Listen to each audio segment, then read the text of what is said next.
بسم الله الرحمن الرحيم. نن زمونږ د طریقة العصریه د اولې حصې الدرس الرابع والعشرون یعنی 40 نمبر درس دی او د کتاب د سر نه 103 نمبر سبق دی. نن درس کې به زمونږ نن اولنی سبق دی په 40 نمبر 24 نمبر سبق کې درس کې ضروری قاعده به پکې وایو. ضروری قاعده دا ده په داوود لفظ نه داوود اسم داوود چې دی کنه په دې کې صرف یو واو لیکل کېږي. دال الف دا واو ټاپې شو او دال داوود ټیک شوه.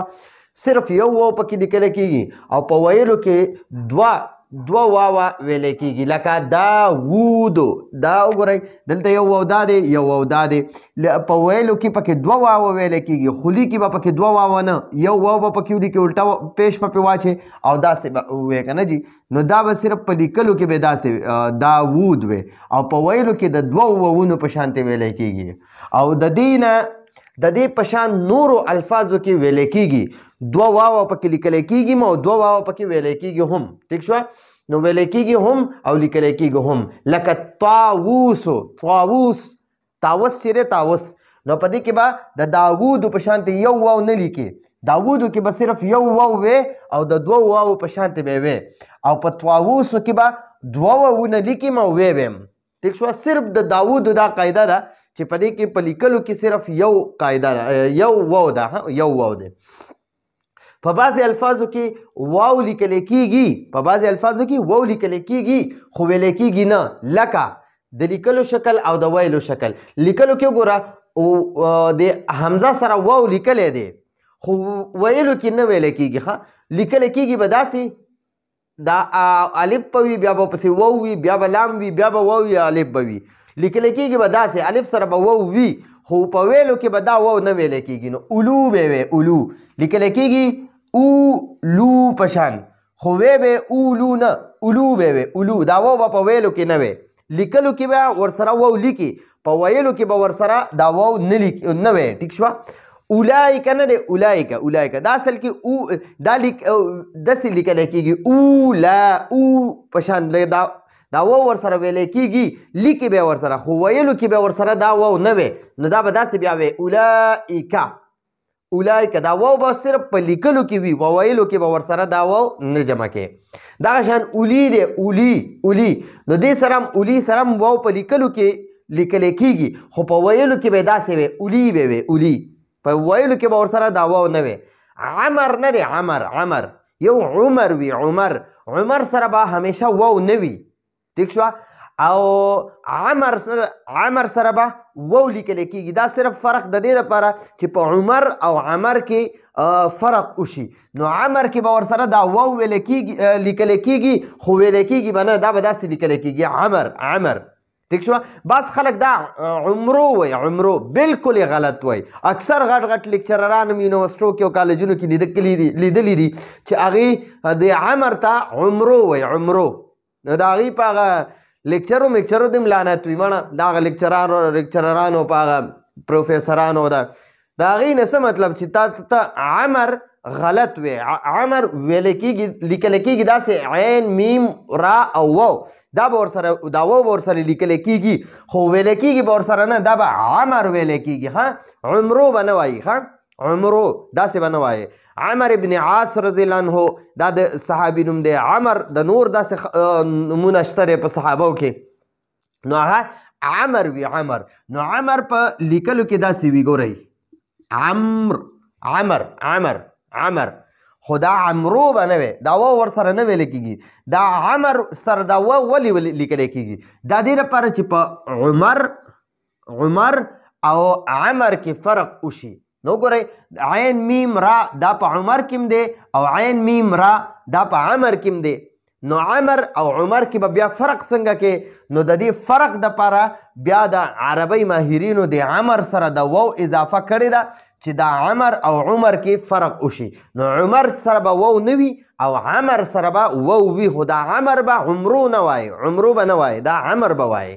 نو دا زمونږ یو څو الفاظ داسې دي چې دوی سره واو لیکلی کېږي په لیکلو کې ورسره لیکلی کېږي خو په ویلو کې به ورسره دا واو نه وي نو دا ضروري قاعده وه او دا زمونږ الدرس الرابع والعشرون کې املا ده املا نو املا دې ته وایي چې عربي په صحیح طریقې سره لیکل زده شي او ویل هم زده شي تسلسل سره ویل زده شي روانۍ سره ویل زده شي نو دا اوس مونږ هغه د لیکلو طریقې زده کوو د املا لیکلو طریقه ټیک شوه نو دې سره به پکې بعض دا الفاظ دي چې دې سره واو لیکلی کېږي ویلی کېږي نه اوس دې خوا موږ سره الفاظ او معنی هم لیکلي دي نو یو طرف ته الفاظ دي بل طرف ته ورته معنی دي نو الفاظو کې یو لفظ دی نبیل نبیل شریف انسان ته وایي شریف یعنی عمر نبیل عمر شریف انسان دی عمر شریف دی عمر نبیل خالد نبیل خالد نبیل دی نبیل معنی شریف دی شریف ډېر نیک دی شریف دی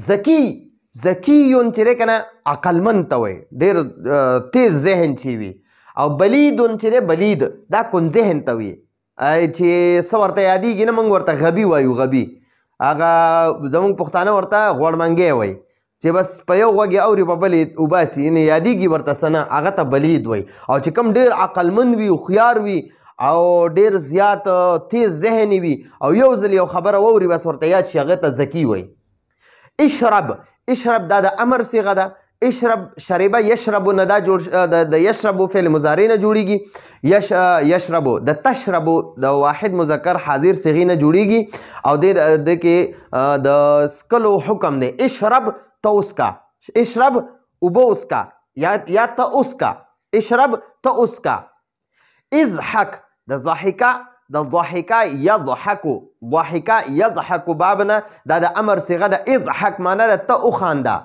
اضحك ته وخانده اضحك ته وخانده زه تا ته وایم چې وخانده دا حکم درته کوم چې ته وخانده نو دغه دپاره اضحك استعمالیږي ابکي ابکي معنی ده ته وجاړه بکا یبکي فعل نه دا راغلی ده او ابکي معنی ده ته وجاړه دا د امر صيغې دي ښه دا اشرب اضحك ابکی انسا کل دا د امر صيغې دي دې کې حکم شوی دی حکم نو ابکی معنی ده ته وجاړه ابکی ته وجاړه انسا ته هیر کا انسا ته هیر کا یعنی کم څیز چې دی او سر چې دی اورېدلي هغه هیر کا یا کم حالات در باندې راغلي هغه هیر کا نو انسا انسا معنی ده ته هیر کا انسا ته هیر کا جامعه په عربي کې جامعتون چې دی که نه جامعه غټ یونیورسټۍ ته وایي غټ یونیورسټۍ ته جامعه وایي او کل معنی ده ته اخره کل ته اخره ته خوراک وکړه ته اخره